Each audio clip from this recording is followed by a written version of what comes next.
বন্ধুসকল welcome back to my YouTube channel BSM blogs. তো guys এইটো ভিডিওত আপোনালোকক আকৌ মানে second hand KTM Duke 200 bike দেখাম। তো যিজনে KTM ডিউক 200 বাইক পারচেজ কৰিব বিচাৰি আছে তেনেহলে ভিডিওটো চাই থাকক, আপুনি পাৰচেজ কৰিব পাৰিব। তো টাইম বেষ্ট নকৰাকৈ ভিডিওটো আৰম্ভ কৰোঁ। তো গাইস আপোনালোকে দেখাই পাইছে KTM ডিউক 200 কিমান ধুনীয়া লুকাইছে। তো গাইস আপোনালোক কালাৰটো চাওক, কিমান ধুনীয়া কালাৰ, অৰেঞ্জ কালাৰ, মানুহৰ ডিমান্ডিং কালাৰ হয় এইটো। হেডলাইটটো চাওক গাইস, কিমান ধুনীয়া হেডলাইট। তো গাইস আপোনালোকৰ টায়াৰটো দেখাই দিওঁ চাওক, মানে নতুন টায়াৰ লগোৱা আছে, একদম বিলকুল অকে হৈ আছে। সেইটো দেখাই আগৰটো দেখাই দিওঁ আপোনালোকক চাওক, এইটোতো মানে নতুন টায়াৰ এপ্লাই কৰা আছে একদম। তো গাইস আপোনালোকে ইঞ্জিনটো চাওক, একদম সিলপেক ইঞ্জিন আছে। তো ইয়াতে এটা CNG লগোৱা হ'ব, হেভি CNG লগোৱা আছে।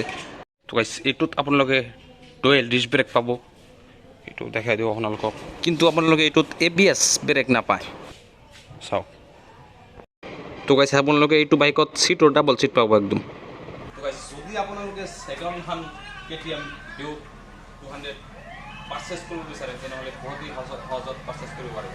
গাইস এইটো বয়সটো হৈছে 3 বছৰ আৰু কাগজ পাতি ইন্স্যুৰেন্স সকলো ক্লিয়াৰ আছে।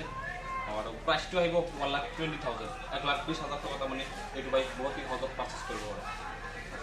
তো গাইস আজিৰ কাৰণে এইখিনি কন্টাক্ট নাম্বাৰটো ডেসক্ৰিপশনত দি দিম, তাৰপৰে কন্টাক্ট কৰে আপনি বহুত সহজত পাৰচেজ কৰিব পাৰিব। যদি ভিডিওটো ভাল লাগে এটা লাইক কৰি দিব আৰু চেনেলটোক সাবস্ক্ৰাইব কৰি দিব। Bye bye.